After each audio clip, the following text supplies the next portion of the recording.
Beberapa hari ini netizen di dunia dihebohkan dengan kabar terbaru dari Palestina. Selain konflik yang belum selesai, kini Palestina dilanda isu baru, yaitu penghapusan wilayahnya dari peta digital Google Maps dan Apple Maps. Seperti apa faktanya, kita simak bersama dalam Palestina hilang dari peta. Mengutip dari The Independent, pada Sabtu 18 Juli kemarin, isu ini pertama kali mencuat usai akun Instagram @astrafirol menuliskan informasi terkait Google Maps dan Apple Maps yang dikabarkan secara resmi menghapus Palestina dari peta dunia. Meski begitu, beberapa waktu kemudian akun ini meralat postingan itu dan menyatakan bahwa postingannya berisi informasi palsu. Mengapa demikian? Sebab Palestina ternyata sejak dulu tidak pernah masuk dalam peta dunia. Nah, saat ini juga jika Anda buka Google Maps dan juga Apple Maps, memang di aplikasi itu tidak ada label Palestina, tetapi di sini kita lihat hanya ada nama seperti Yerusalem, kemudian ada Gaza dan West Bank untuk menggambarkan Palestina. Nah, mengapa itu bisa terjadi? Memang belum ada jawaban resmi dari Google yang bisa menjawab terkait hal ini. Namun ada dugaan bahwa ini ternyata masih ada kaitannya dengan Amerika yang belum mengakui Palestina sebagai negara merdeka. Dan kita tahu Google perusahaan asal Amerika Serikat. Jadi ya Anda pikirkan saja. Jadi di samping itu dugaan lainnya juga menyebut bahwa alasannya wilayah Palestina adalah daerah yang disengketakan. Pasalnya di keterangan Google Maps, jika kita lihat di sini tampilannya berupa garis abu-abu yang putus-putus seperti ini. Dan di garis itu adalah tempat-tempat yang terlibat konflik ataupun yang tidak disetujui batasnya. Nah, sebenarnya tidak ada alasan valid mengapa Palestina ini tidak diakui sebagai negara. Karena lebih dari 135 negara anggota PBB telah mengakui Palestina sebagai negara merdeka. Dari 135 negara, artinya ada sekitar 82% populasi dunia yang sudah resmi mengakui Palestina, termasuk kita juga. Indonesia pun mengakui Palestina sebagai negara. Tetapi ternyata masih ada 50 negara lainnya yang tidak setuju ataupun tidak mengakui. Nah, di antara negara itu tentunya ada Israel dan Amerika. Kemudian juga ada negara Eropa seperti Inggris, Jerman, kemudian Prancis, hingga di benua Asia seperti Jepang dan Korea Selatan. Nah, terkait hal ini kita akan bahas lebih lanjut di slide berikutnya. Jadi sejarah konflik Israel dengan Palestina ini bermula dari bangsa Yahudi yang ingin mendirikan negara di tanah ataupun wilayah yang sama dengan Palestina. Dan ini pun yang diperebutkan keduanya adalah wilayah geografis yang terletak di antara Laut Mediterania dan Sungai Yordan. Nah, menarik ya, di peta, jika Anda cek di peta Google Maps ataupun Apple Maps, wilayah itu telah diberi label Israel. Nah, dari semula awalnya konflik ini gara-gara wilayah, kini konflik itu pun sudah merembet ke berbagai masalah lain. Seperti banyak yang mempertanyakan sebenarnya ujung-ujungnya ini di mana sih akhirnya perbatasan Israel dan Palestina, dan mengapa banyak negara-negara lain ini sepertinya kok ikut andil atas konflik kedua negara itu. Nah, faktor utamanya memang tidak lain karena Israel didukung oleh Amerika untuk tidak mengakui Palestina sebagai negara. Hubungan erat antara Amerika dan Israel sudah berlangsung sejak lama, sehingga negara-negara barat pun ini juga sepertinya ikut-ikutan bergabung dengan Amerika untuk mendukung Israel.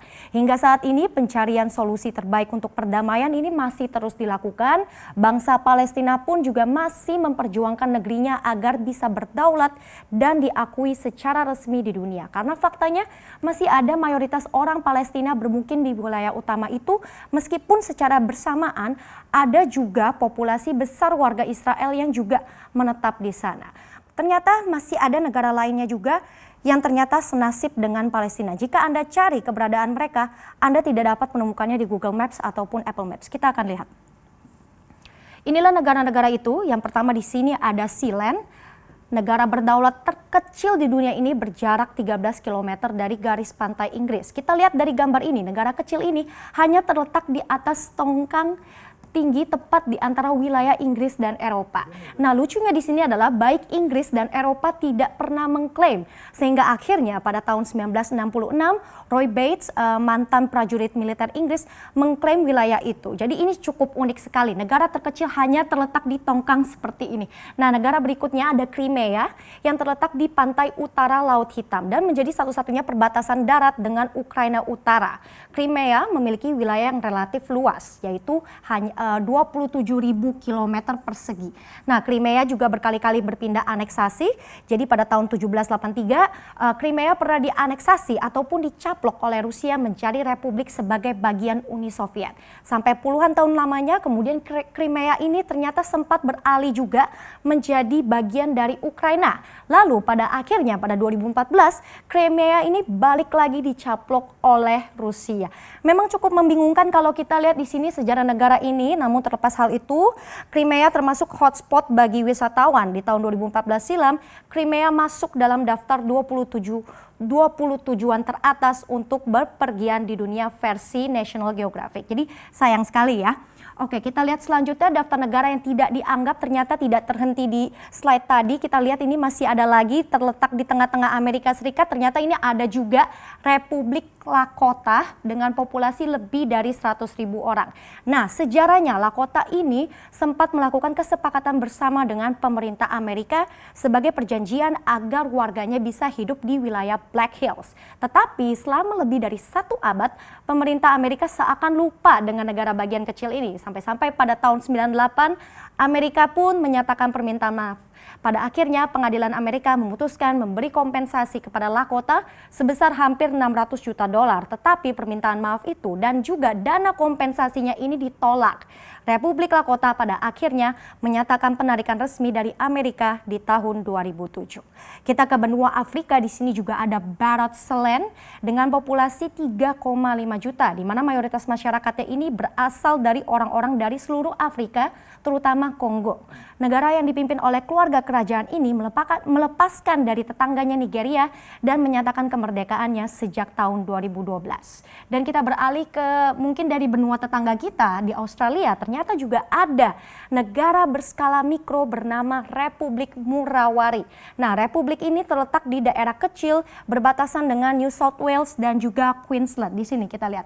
Nah, menariknya pada tahun 2013, Republik Murawari merilis deklarasi kemerdekaan kepada Ratu Inggris dan Perdana Menteri Australia.